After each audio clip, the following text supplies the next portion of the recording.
Again, if you haven't already, do me a favor and like and subscribe. So, in case you haven't noticed or didn't see the impeachment proceedings this week, it is official. President Trump's presidency is now over. And here's how things started. This American carnage stops right here and stops right now. And here is how it's going. We're going to walk down to the Capitol because you'll never take back our country with weakness. You have to show strength. Pull them this way. Pull forward.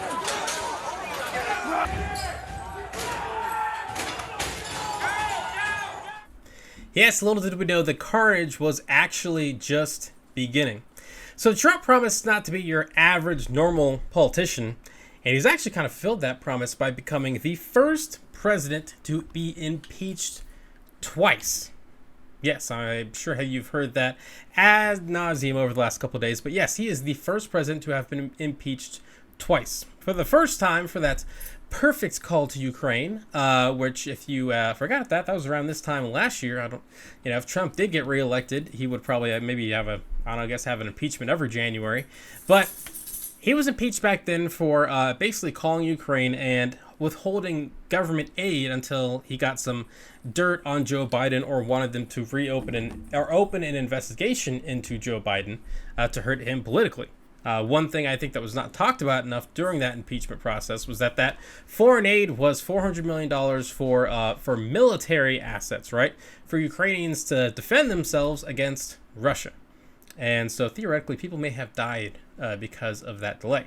But the second impeachment attempt is for the insurrection attempt at the Capitol, in which 5 people died. And they attempt to shut down the certification process and essentially overturn the 2020 election. Obviously, that did not happen, and Biden will be sworn in on the 20th. So the question is, why impeach Trump with just a few days left in office, and will they actually convict? Well, the interesting thing this time around is that Mitch McConnell actually seems to be on board. Apparently, the rumor is up to 20 Republican senators are also on board. I mean, I guess it kind of takes sheltering in place together to really get them to come together against Trump. Better late than never. And so I think as we're trying to figure out what the tea leaves here, the big thing about why they want to impeach Trump and potentially convict Trump is that if he's convicted, he will not be allowed to hold office again, assuming they vote to do that. There's actually 2 votes. They vote to convict, and then they vote to make sure you can't hold office again. And so, it seems like a bit of a long shot, but, really this impeachment is really about removing Trump. I mean, obviously they want to make sure that no president again can get away with this kind of shit, essentially. But for a lot of conservatives, it's about making sure Trumpism doesn't go on any further.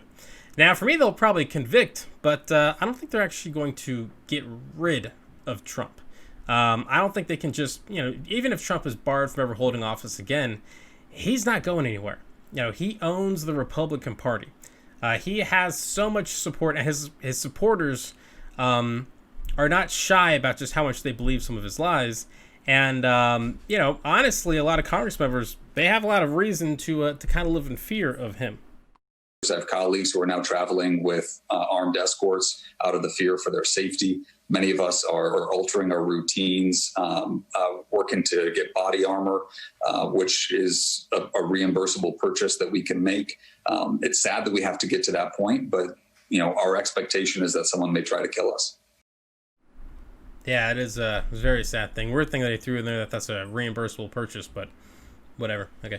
But anyway, yes. So these Republican senators are, they're trying to just get rid of Trump, purge him from the party. The problem is right now, if you look at polling right now among the Republican Party, Trump has around 42% of support if he runs again in 2024. And so we'll see. He still is in very much control of the Republican Party, even though he's losing support after this insurrection attempt. Also, the senators are probably betting that, they just got reelected, right? So they're hoping it's going to blow over in 6 years. I mean, they have a lot of political windfall now because the ones that were just elected in 2020, barring them being kicked out of Congress, which is very unlikely, they don't have to worry about the angry Republican mob for potentially 6 years. So they've got a lot of wind at their back. And because this is something that's also very important to realize here, because major brands are now refusing to support Republican candidates because of the insurrection attempt, they have to distance themselves from that attempt, right? I mean, they need money to run their campaigns, and if they are barred from access to, getting corporate funding, or people are kind of don't want to support this sedition, I mean, that can hurt them politically. So that's another reason why they're finally turning against Trump. But I kind of find it hard to believe that the base would just forget in 6 years, if they did vote against him. But we'll see. The trial won't start at least until January 19th, and potentially not longer, could be longer than that. Biden has a cabinet to confirm, COVID bills to pass, and so there's a potential the House might not actually give it to the Senate for a while. And we probably won't know for a while. But what we do know is this is a preview of post-presidency life for Donald Trump. He said he would, there's rumors that he would resign and pardon himself, but he actually supposedly doesn't trust Pence enough to pardon him. But that just kind of shows where Trump's at now, and just kind of the level of how much this is really hitting home for his post-presidency life, and that, he could actually face charges for inciting this riot. Not likely, but it's definitely possible. There's criminal proceedings perhaps in New York. And so impeachment is really the wake-up call that Trump's post-presidency life is going to suck. But if you want to keep up with it all, do me a favor, like and subscribe to the channel, and I'll make sure to stay on top of it for all of y'all. Hey, what's going on, everyone? Thank you so much for watching Citizen Pete. I really appreciate it. If you haven't already, click that little subscribe button, maybe the like button, and hey, maybe just leave a comment.